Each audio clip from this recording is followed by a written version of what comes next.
안녕하세요. 부동산을 쉽게 다양하게 깊이 있게 분석하는 부동산의 비밀입니다. 영끌족은 하우스 푸어, 이런 공식이 성립되는 순간이 지금 다가오고 있습니다. 하우스 푸어란 단어가 10년 전에 유행했던 단어입니다. 어느새 이게 다시 되살아나서 새로운 공포를 우리한테 주고 있습니다. 그런데 비단 무리한 대출을 했던 영끌만 해당되는 게 아닙니다. 결국은 실거주를 위해서 돈을 빌리고 그 돈을 내가 가진 돈하고 합쳐서 1주택을 어렵게 만든 모든 사람 모두에게 해당이 될 상황이 벌어지고 있습니다. 지금 당장은 뭐 내 이야기가 아닐지라도 내 주변의 친구, 친척, 형제에도 여기에 해당이 될 수밖에 없어서 제가 너무 쉽게만 말하는 거 아닌가 이런 생각도 한번 해보게 됩니다. 집값이 그 끝을 모르고 막 오르던 시절, 폭등하던 시절, 이 시기는 집값이 우리나라뿐만 아니라 전 세계적으로 다 올랐던, 폭등을 했던 그런 시기도 맞습니다. 미국이 유동성 확보를 위해서 돈을 풀었다가 이제 그 돈을 다시 걷어들이는 시점이 되다 보니까 결국은 저금리에서 고금리 시대로 가는 과정 중이라고 보면 됩니다. 저도 여기서 부동산에 대해서 아는 척, 잘난 체 이렇게 하지만 1년 전만 해도 금리가 이렇게까지 심하게 올라서 부동산에 이 정도 큰 타격을 줄 줄은 저도 예상을 못했습니다. 그저 집 살 돈이 없어서 사람들이 집을 못 사겠고 그러면 거래가 없을 테고 이거 먹고 살기 내가 힘들겠구나 여기까지만 저도 사실 생각을 했었습니다. 그렇다고 손 놓고 있을 수는 없고 저도 계속 공부를 해가는 중이고 그걸 여러분과 함께 공유하겠습니다. 일단은 제가 부동산 중개를 하면서 당연히 영끌을 하시는 분들을 많이 봤고 그 간절함도 알고 그런데 의문이 드는 그런 사항도 있고 그랬습니다. 도대체 30대 초반인데 심지어 20대인 분들도 봤습니다. 이분들이 그 많은 돈이 어디서 나서 집을 살 수 있을까? 나는 그 나이에 돈이 없었는데. 먼저 A씨 한번 보겠습니다. 이분은 제가 계약서 쓰는 날 처음 얼굴을 봤습니다. 그 전까지 정말 얼굴도 못 보고 그냥 누군지도 몰랐습니다. 즉 그 집을 보고 매도인과 흥정을 하고 이 하는 모든 일련의 과정들을 그 부모님과 제가 일을 했던 겁니다. 제가 너무 어렵게 말했던 것 같습니다. 그냥 부모님이 아파트 한 채 자식에게 사준 겁니다. 일단 이분은 영끌이긴 하지만 그렇게 급하진 않습니다. 집을 사게 되면 주택 취득 자금 조달 및 입주 계획서라는 거를 의무적으로 다 쓰고 신고하게 되어 있습니다. 이거는 매수자가 직접 써서 신고하면 되지만 보통은 공인중개사가 또 신고해 줍니다. 즉 여기에 내가 집을 살 때 돈이 얼마가 들었는데 그 자금의 출처가 뭐고 거기에 맞는 증빙 서류도 다 첨부해야 되는 그런 겁니다. 매매할 때 또 그리고 아파트를 청약 받았을 때 다 필요한 겁니다. 결국 신고는 제가 해드려도 자기 자신이 자금 내역을 알려줘야만 가능한 거기 때문에 한번 여러분도 들어두시면 많은 도움이 될 수 있고 제가 후반부에 또 깜짝 놀랄 이야기도 해드리겠습니다. 먼저 크게는 자기 자금과 또 차입금 이렇게 두 개의 카테고리로 나눌 수 있습니다. 자기 자금 부분에는 이 부분이 은행 예금 적금 이런 거 적는 그런 칸입니다. 실제 잔고증명 같은 걸 발행해서 제출을 해야 됩니다. 만약에 100만 원 있는데 1억 있다고 뻥치다 걸리면 안 되는 겁니다. 그리고 여기 주식이나 채권 매각 대금 여기에 저는 대한민국의 젊은이들이 그렇게 주식을 많이 한다는 거에 정말 깜짝 놀랐습니다. 1억 이상 주식을 하는 경우가 엄청 많습니다. 그리고 해외 주식도 엄청 합니다. 저금리 시대에 주식과 부동산이 동시에 상승한 어떤 특수한 기간이 있었는데 그게 바로 다들 부동산으로 돈이 몰리던 영끌하던 그런 시기였습니다. 아무튼 주식으로 돈 벌고 그걸 다시 부동산에 투자하고 이런 순환이 계속 이루어지면서 젊은 사람들한테 부동산으로 몰리는 그런 효과가 있었던 겁니다. 증여 상속 부분인데 여기도 증여나 상속을 받은 게 있다면 증여세나 상속세 신고서 또는 납세 증명서 등 증빙 서류를 첨부해야 됩니다. 아직 증여를 안 받은 상태로 앞으로 받을 예정이다 그러면 일단 예정이라고 신고하고 추후에 나중에 증여나 상속이 끝나면 그때 증빙 서류를 제출해도 되긴 합니다. 증여나 상속 이 부분도 정말 상당히 많습니다.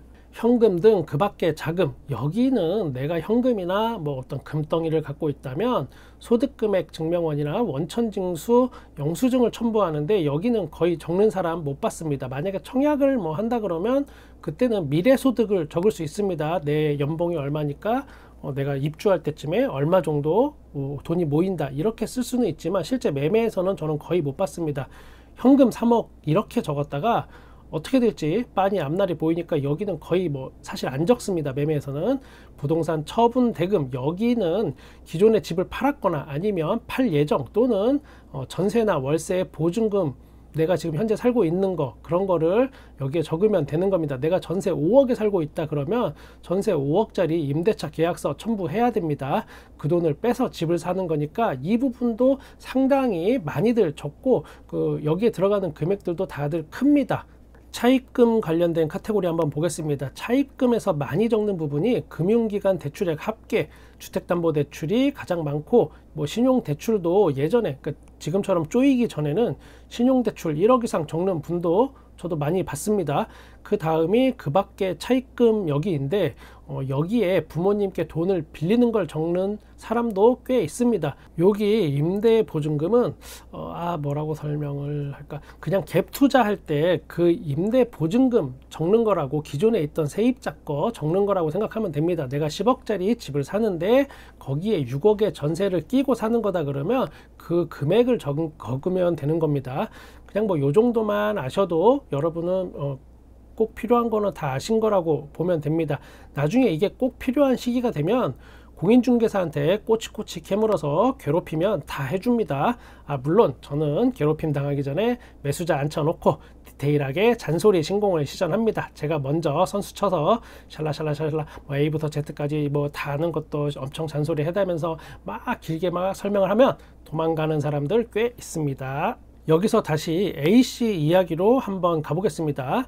A는 갭 투자를 했습니다. 집값은 10억, 전세는 6억이 있습니다. 자, 먼저 제일 큰 차입금에 임대보증금에 6억이 들어갑니다. 금융기관 예금액 1억 원, 그리고 주식 및 채권 매각 대금이 한 2억 5천만 원, 증여가 5천만 원 있습니다. 이 부분은 굉장히 합법적으로 증여세를 안 냅니다. 부모 자식 간에는 5천만 원까지는 증여세가 면제됩니다. 10년 동안. 이 부분을 최대한 활용을 한 겁니다. 제가 많이 본 특징 중에 하나입니다. 증여를 면제 한도까지 꽉 채워서 받는 겁니다. A는 그 이후에도 뭐 계약서에 사인만 하고 모든 관리는 부모님이 대신 해주고 있습니다. 지금은 전세가도 하락했고 집값도 하락했습니다.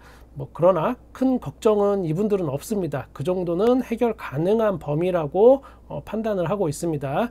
이 부분에서 기억에 남았던 거는 부모님이 주식과 부동산에 상당히 관심이 많았으며 이거는 두 번째 자녀의 몫이었다는 겁니다. 이미 이전에 첫 번째 자녀의 몫은 이미 챙겨줬습니다. 그리고 두 번째 자녀의 거를 집을 한 채 또 해준 겁니다.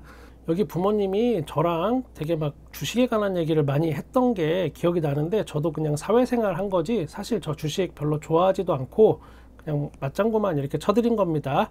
결정적으로 저는 주식을 안 좋아합니다. 저희 와이프가 삼성전자에 물려 있어서 그런 거 절대 아니고 그냥 안 좋아합니다. 삼성 화이팅. 여기 70층에 사람 있어요. 여기.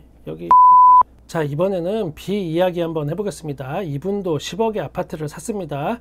이분은 일단 제일 큰 게 전세금 5억이었습니다. 부동산 처분 대금 여기에 해당이 됩니다. 신혼부부였고 결혼하면서 집을 마련한 겁니다. 신랑분이 기존에 5억짜리 전세를 살고 있었던 겁니다. 그 다음이 주택담보대출 여기에 3억을 받았습니다. 서울은 투기과열지구라서 40%까지밖에 대출이 안 됩니다. 그것도 9억 이하까지만 40%, 9억을 초과하는 금액은 초과분의 20%입니다. 그냥 대충 계산해도 3억 8천 정도 대출이 가능해 보이긴 합니다. 그러나 대출을 심사할 때 내가 사는 가격이 아닌 KB 시세를 기준으로 은행에서 금액을 정합니다. 10억의 집을 사도 KB 시세가 9억 5천이라 그러면 거기에 맞춰서 대출금을 잡는 겁니다. 그래서 10억 정도에 3억 정도 대출이 있다 그러면 거의 꽉 채워서 받은 경우라고 보시면 됩니다. 그리고 금융기관 예금액 5천만 원이 있었습니다. 주식이 1억 5천만 원 정도 됩니다. 이분 같은 경우에는 이제는 힘들어지는 경우입니다. 금리가 3%대에서 7%대로 상승하게 된다면 휘청거릴 수밖에 없습니다. 한 가지 희망은 맞벌이를 하고 직장이 탄탄한 곳이어서 이자를 못 낼 정도는 아닌 걸로 보시면 됩니다. 이분은 집을 투매하기보다는 버틸 확률이 많습니다. 현재까지는. 그런데 이제 주택자금대출, 그러니까 주담대 이자가 10%대로 간다. 그러면 그때는 정말 이분이 버거울 수 있습니다. 자, 이제 비밀을 하나 알려드리겠습니다. A는 금융기관 예금액과 주식을 하던 돈이 과연 어디서 났을까? 그냥 저의 상상이니까 여러분도 상상으로만 들어주시기 바랍니다. A는 급여를 받아서 그 돈을 모두 예금을 하고 일부는 주식 계좌에 넣어놓습니다. 그리고 모든 생활비는 부모님 카드로 생활을 합니다. 부모님이 얻어준 오피스텔에 살기 때문에 월세도 나가지 않습니다. 부모님은 A의 계좌로 주식을 거래해서 재산을 불려줍니다. 말 그대로 아빠 찬스를 제대로 받는 겁니다. 거기에 증여세 면제 한도까지 꽉 채워서 합법적인 부의 대물림을 시작합니다. 자, B의 경우를 보면 전세금 5억, 이 5억의 출처는 어디일까? 30대 초반인데 5억의 전세에 살려면 1년에 도대체 얼마를 벌어야 되는 걸까? 연봉 1억 해봐야 실수령액이 650 정도인데 5억의 전세를 살려면 대체 연봉이 얼마여야 이게 가능한 걸까? 이런 경우 부모님이 전세를 얻어주는 경우가 굉장히 많습니다. 전세의 경우는 자금 출처를 묻지 않습니다. 그래서 이 맹점을 활용하면 이게 합법적은 아니고 아무튼 자금 세탁이 가능합니다. 아직까지는. 즉 자금 출처는 집을 살 때만 신고하기 때문에 일단 부동산 매매에 있어서 서류는 완벽한 순간입니다. A와 B의 사례는 제가 경험한 걸로 봐서 솔직히 이거 그렇게 특수한 상황 아닙니다. 종종 보는 상황입니다. 이런 경우들은 부의 대물림으로 자금 세탁을 하는 방법으로 이미 많이 활용이 되는 그런 사례 맞습니다. 특히 전세보증금 많이 활용합니다. 현재 이런 걸로 크게 사회 문제가 되지 않았기 때문에 아직은 A, B 사례가 걸렸다 이런 거는 잘 못 들어봤습니다. 그러나 이것도 맘만 먹으면 A, B 사례는 언제든 나중에 걸릴 수 있다고 생각합니다. 영끌이라고 우리가 말하는 걸 보면 영혼까지 끌어모았다, 그걸로 집을 샀다 이런 뜻으로 사용하고 있습니다. 본인 명의의 전 재산을 끌어모아서 집을 산 건 A나 B나 다 맞는 건 맞습니다. 그리고 그 집값이 지금 대략 20% 하락한 것도 맞습니다. 부동산 하락, 부동산 폭락, 영끌족 패닉 이런 기사는 쏟아져도 우리가 생각하는 것만큼 영끌 매물이 시장에 많이 나오지 않는 이유 중에 하나가 바로 A, B 사례 중에 하나입니다. 이런저런 상황들, 사람들이 부동산을 어떻게 활용하는지 하나씩 알아가다 보면 어쩌면 우리 눈에도 부동산이 훤하게 또 투명하게 보일 날이 있을 거라고 저는 생각합니다. 여러분의 부동산의 끝까지 함께 하겠습니다. 구독과 좋아요 감사합니다. 부동산의 비밀이었습니다. 70층 어떻게 70층? 70층.